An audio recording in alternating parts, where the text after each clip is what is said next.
Welcome back to Cal Lutheran student news publication, The Echo. This is our bi-weekly podcast, and this is Caroline Asen, the editor-in-chief, speaking. Paige, an Echo reporter, wrote about the importance of representation in media for this week's news cycle. She joins us on this podcast episode to speak more about her article and what was said by her sources. Why is representation in media important?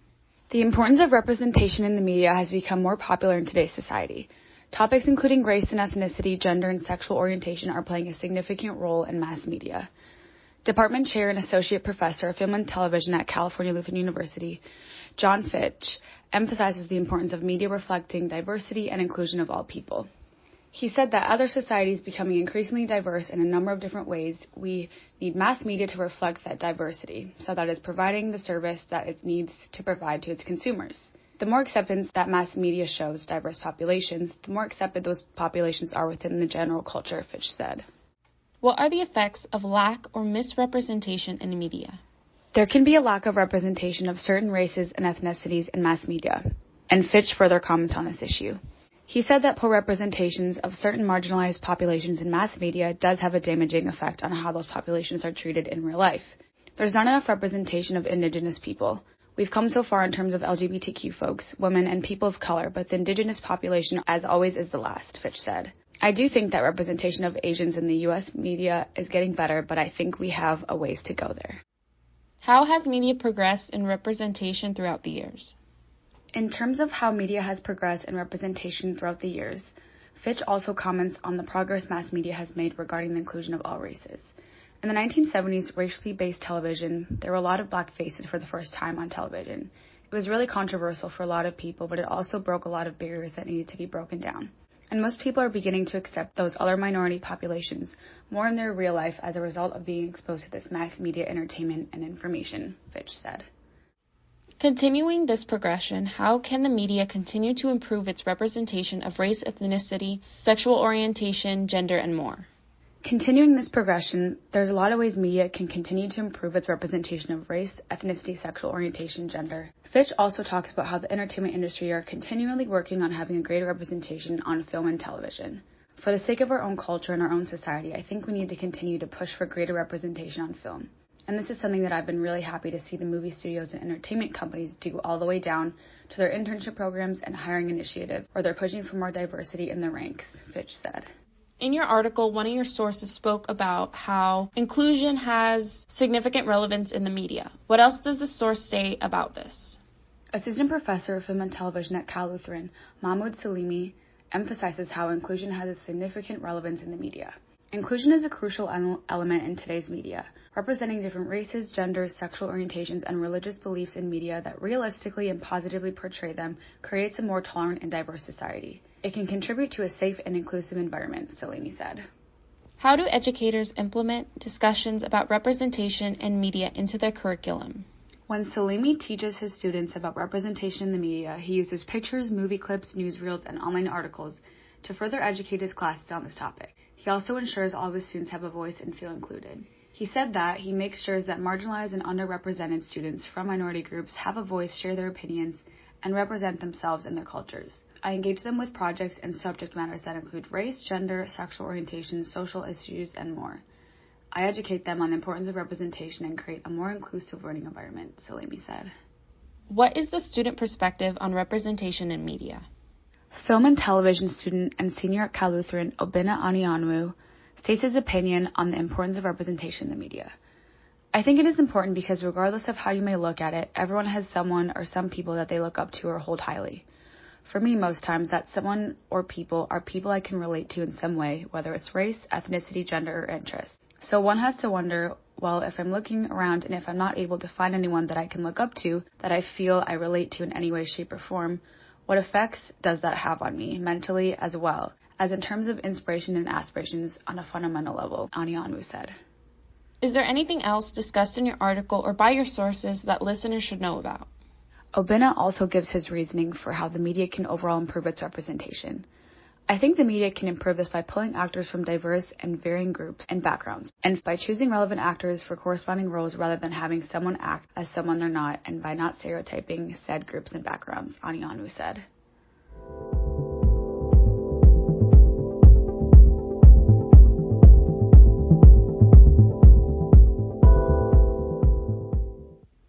Olivia, another reporter for The Echo, covered a storytelling and art workshop which featured Alan Salazar and Mona Lewis as speakers and instructors. The event was hosted by the Office of Talent, Culture, and Diversity, the Center for Global Engagement, and other offices, groups, and departments to begin Indigenous Peoples Heritage Month. In your article, you mentioned tribal elder and traditional storyteller Al Salazar began the event. Can you tell us about who Salazar is and what he spoke about at the event? So Alan Salazar is a tribal elder and a traditional storyteller.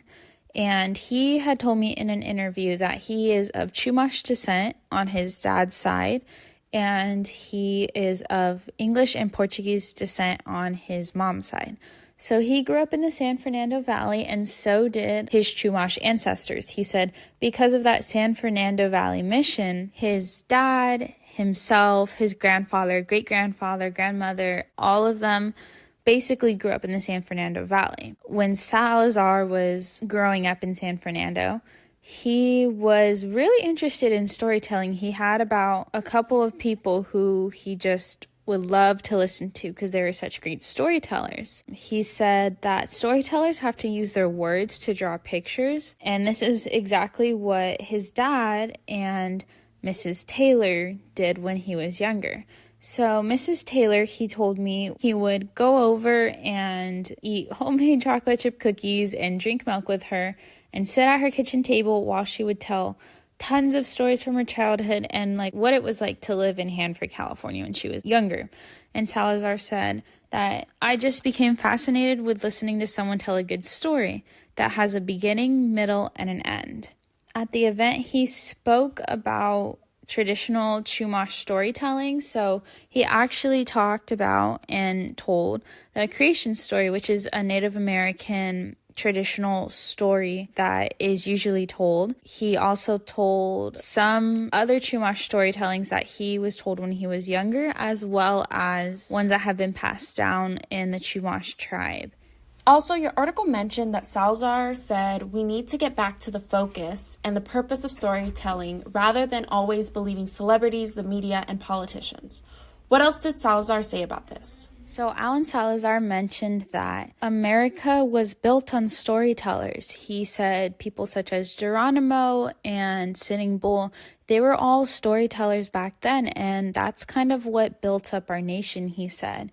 He also said that, unfortunately now, we've kind of gotten away from the purpose and the main focus of storytelling, and that has led to people in, like, the media, so he said such as politicians and songwriters and singers. They're storytellers, but they're really not showing what the purpose or the main focus of storytelling is. And he explained that some of them think they're storytellers when they really aren't. Salazar also mentioned that in order to solve a lot of problems, we need to start sitting down with others and telling each other's stories. We need to be asking, what is your story? Where did you come from? Where were your ancestors? What do you do? What did your grandfather and grandmother do? Where did they live? And just figuring out people's stories and listening to what others have to say. What else occurred during this event? In the beginning of the event, Allison Macapagal, a student intern for the CCEI, came and introduced Alan Salazar and Mona Lewis while explaining the reason behind the event that was being held. Salazar then told Chumash storytellings, ones that included the creation story and other myths, as well as Mona Lewis came up and she explained the importance of doing art naturally and with the things around you and your environment. The ochre painting was actually done by attendees picking up stones and rocks that she had brought, and we used a pestle and a mortar to grind those up and mix them with some water, and students were painting them, the ochres, because that's what ochres are made out of, onto the paper. Since Cal Lutheran is located on the ancestral land of the Chumash tribe, why is it important that the university hosted this event? Since Cal Lutheran is located on ancestral land of the Chumash tribe, it was important that the university hosted this event because it was Indigenous Heritage Peoples Month. Salazar said that he was born in 1951, and from kindergarten to high school, he told me that not once was Native, Indigenous, or even the word like Indians even mentioned. And he said, "So I learned nothing about California Indians or any tribal people other than on Columbus Day." So it was important because this needs to be spread and others need to know about Indigenous people, whether they be a part of Native American tribes or not. Mona Lewis had said that it's surprising how many people don't know that much about the tribes where they live.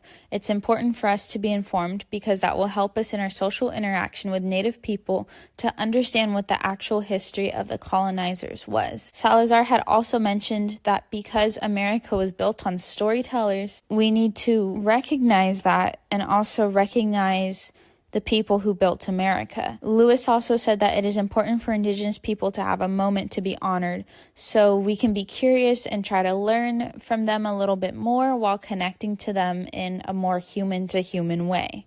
What else is the university doing to celebrate and honor Indigenous Peoples Heritage Month? So in honor of Indigenous Peoples Heritage Month, since it is the month of November, the CCEI, they have been hosting tablings around campus, highlighting a new community of Indigenous people each day. And this was said by Allison Macapagal, who is a student intern for the CCEI. And she said that these usually happen like every Tuesday and Friday of November. And it's to highlight and acknowledge and educate people about certain Indigenous people and their communities and just to bring more awareness to them. The CCEI's goal is to normalize Indigenous Peoples Heritage Month and Indigenous people as well, which she mentioned would be in highlighting and acknowledging and educating people about these Indigenous and underrepresented communities. What are the university's hopes for those attending these events and for the future? The university and the CCEI's hope for those attending these events and for the future is to honestly be more connected and have a greater community that celebrates others and lifts each other up, despite if they are Indigenous or not, and despite where people may come from. I think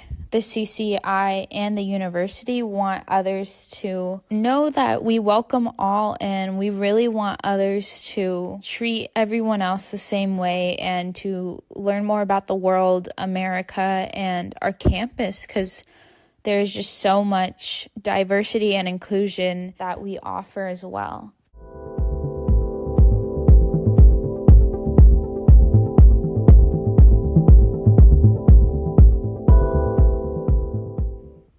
Also joining us today is Alexa, who wrote a features piece highlighting student radio shows on iCLU Radio, Cal Lutheran student radio station. After speaking to some members of the iCLU Radio Club and some from the class, Alexa speaks more about these students. At Cal Lutheran, we have the iCLU Radio Club and a class offered for students. How do the two differ from one another? According to Lainey Ranjo, the iCLU Radio Club president, the club is for anyone interested in doing anything in the entertainment world, or if you just love talking about a certain subject. Lainey explained that the club typically meets once a month where they discuss events they're thinking about doing, they ask members if they have any ideas, and they also do club bonding activities as well, such as going out to eat or even going bowling.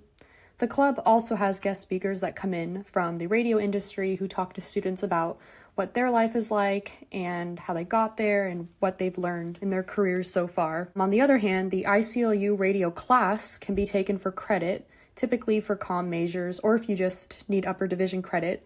And the class is more technique-based, where students can really learn the basics of the radio industry and the dynamics of how radio works. In both the radio club and the class, students can have their own show. How did the students you interviewed as sources get involved with the radio station?